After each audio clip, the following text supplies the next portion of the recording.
आणि मुख्यमंत्र्यांनी काही आश्वासनं दिली, त्यांनी काही रक्कम दिली, ठीक आहे कुटुंबाला मदत त्याची होईल, पण तुम्ही किती रक्कम दिली तर गेलेला माणूस येत नाही. राज्य सरकार केंद्र सरकार याच्या खोल्यात जाईपर्यंत आम्ही स्वस्त बसणार नाही. कुटुंबात लहान मुलं आहेत, त्यांच्या मुलीला मी आत्ताच सांगितलं की तुझ्या शिक्षणाची जबाबदारी आम्ही घ्यायला तयार आहोत. ही जिल्हा याचा एक महाराष्ट्रात लौकिक आहे. हा जिल्हा मी अनेक वर्षांपासून या निमित्तानं जिल्ह्याशी संबंधित आहे. वारकरी संप्रदाय हे या जिल्ह्याचं वैशिष्ट्य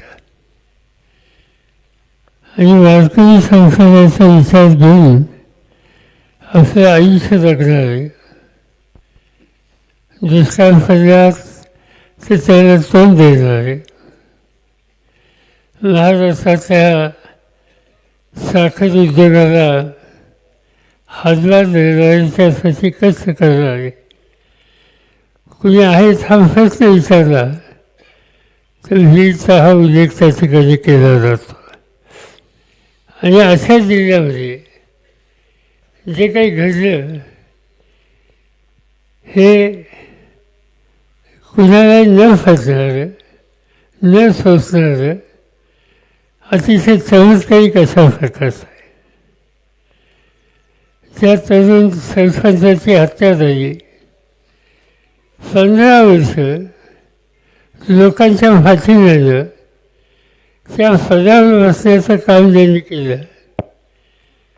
15 वर्ष ज्याची निवड झाली त्याचा अर्थ लोकांच्या दैनंदिन सुखदुःखाशी संयम होणारा, वादविवादापासून दूर राहणारा असा हा तरुण कर्तव्यगार लोकप्रतिनिधी म्हणून तुमच्या गावामध्ये काम करतोय. जे काही घडलं त्याच्यात त्याचा काहीच संबंध नसताना कुणी येऊन कुणाला दमदाटी दिली, कुणाला मारहाण केली आणि त्याच्याबद्दलची तक्रार आल्याच्या नंतर त्याची चौकशी ही करण्याची भूमिका घेतली. आणि ती चौकशी का करतो म्हणून कुणी बाहेर यायचं, व्यक्तिगत हल्ला केला आणि शेवटी तो हल्ला हत्येभरून जातो. हे चित्र अतिशय गंभीर अशा प्रकारचं आहे. याची नोंद ही राज्य आणि केंद्र सरकारला घ्यावीच लागेल. लोकसभेचं अधिवेशन काल संपलं आणि गेले 2-4 दिवस आम्ही बघतो तुमचे प्रतिनिधी बजरंग सोनवणे असतील, शिव तडके असतील आणि जे कोणी तिथं खासदार महाराष्ट्राचे आहेत त्यांनी हा प्रश्न उचलून धरला. गृहमंत्र्यांना भेटले, पार्लमेंटमध्ये यांनी स्वतः हा प्रश्न त्या ठिकाणी मांडला आणि इथं न्याय द्या या प्रकारचा आग्रह बजरंग सोनवणे आणि त्यांच्या सगळ्या सहकाऱ्यांनी देशाच्या लोकसभेमध्ये मांडला. त्यांचं भाषण मी ऐकत होतो. मी काही त्यांच्या सभागृहात नाही आहे, पण ऐकत होतो. समग्र ते जे काही सांगत होते ते ऐकायच्या नंतर स्थगित झालं. या देशाच्या राज्यात काय चाललं आहे अशा प्रकारचे प्रश्न नंतर लोक विचारायला लागले. हे दुखणं जिथं मांडायला हवं आहे तिथं मांडलं. त्यांनी एकच गोष्ट सांगितली की सूत्रधार याच्या खोलात गेलं पाहिजे.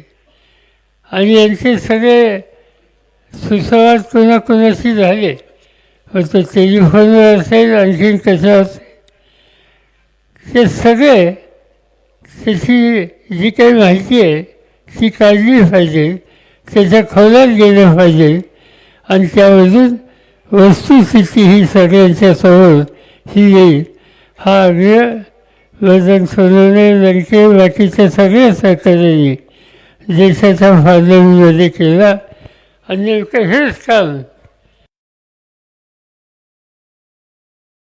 विधानसभेमध्ये वीरचे आमदार क्षीरसागर त्यांनी मांडला, तुमचे जितेंद्र आव्हाड त्यांनी सुद्धा हा प्रश्न त्या ठिकाणी मांडला. त्यांनी हा कधी विचार केला नाही, ते कोणत्या समाजाचे हा विचार केला नाही. अन्याय होतो आहे, अन्याय झाला आहे आणि त्या अन्याय झालेल्याला जे कोणी जबाबदार असतील त्याचं दुखणं त्यांनी त्या ठिकाणी मांडण्याचा प्रयत्न केला. मी स्वतः चुलीवर माहिती घेतली व त्याच्यामध्ये सोलंके काही बोलले, आणखीही काही लोक बोलले. एक या जिल्ह्याच्या लोकप्रतिनिधी, शेजारच्या जिल्ह्याच्या लोकप्रतिनिधी हा प्रश्न महाराष्ट्राच्या विधानसभेमध्ये सुद्धा मांडला आणि मुख्यमंत्र्यांनी काही आश्वासनं दिली. त्यांनी काही रक्कम दिली, ठीक आहे, कुटुंबाला मदत त्याची होईल, पण तुम्ही किती रक्कम दिली तर गेलेला माणूस येत नाही. त्या कुटुंबाचं हे दुःख आहे ते काही जाऊ शकत नाही. पण ठीक आहे, आम्ही काही त्याच्या खोलात जाऊ इच्छित नाही, त्याचं टिफणी करू इच्छित नाही. पण एक गोष्ट करावीच लागेल की जोपर्यंत याच्या खोलात जाऊन जे कुणी जबाबदार आहेत आणि जे कुणी सूत्रधार म्हणून याच्या मागे आहेत त्यांना योग्य प्रकारचा धडा शिकवायचा आहे आणि तेही तातडीने. मला आनंद आहे की एका गोष्टीचं समाधान आहे की त्या वकील मंडळीने लेखी निवेदन दिलं. वकील वगैरे जे काही करायचं असेल तर ती जबाबदारी ते स्वतःही घ्यायला तयार आहेत. तुम्हाला त्यांची साथ या ठिकाणी होती आणि केंद्र सरकार, राज्य सरकार, लोकप्रतिनिधी, वकील मंडळी आणि या जिल्ह्यातील आजूबाजूचे अनेक लोक तुमच्या हितचिंतक म्हणून या प्रश्नाकडं गावकऱ्यांच्या आणि या कुटुंबियांच्या मागे आहे. मी एवढंच तुम्हाला सांगेन की एक प्रकारचं दहशतीचं वातावरण आहे, कृपा करा आणि त्या दहशतीच्यातून बाहेर पडा. याला आपण सगळे मिळून तोंड देऊ. एकदा आपण सगळ्यांनी सामुदायिक प्रयत्नाची भूमिका घेतल्याच्या नंतर कुणी आपल्याला अडू शकत नाही. आणि मी तुम्हाला खात्री देऊ इच्छितो की आज म्हणजे कालच आम्ही पार्लमेंट संपवून पोहोचलो आणि आज इथं आलो. त्याचं कारण हे आहे की महाराष्ट्रामध्ये, मराठवाड्यामध्ये आणि 20 जिल्ह्यामध्ये असं घडतं आहे.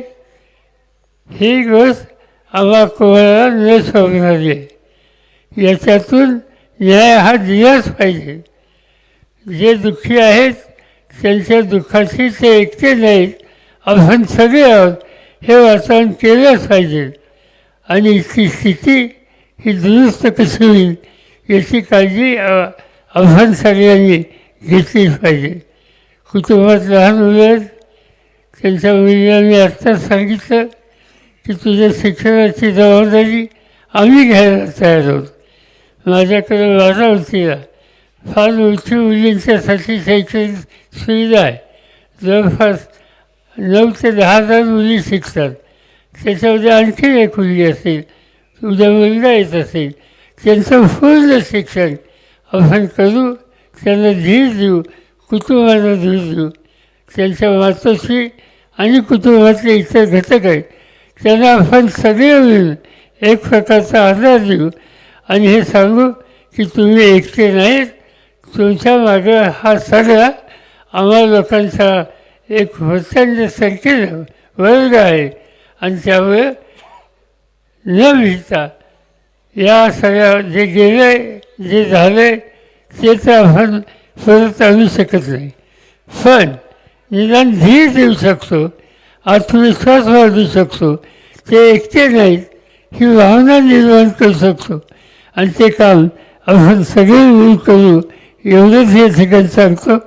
राज्य सरकार, केंद्र सरकार याच्या खोल्यात जाईपर्यंत आम्ही स्वस्थ बसणार नाही हा विश्वास देतो आणि 2 शब्द संपवतो.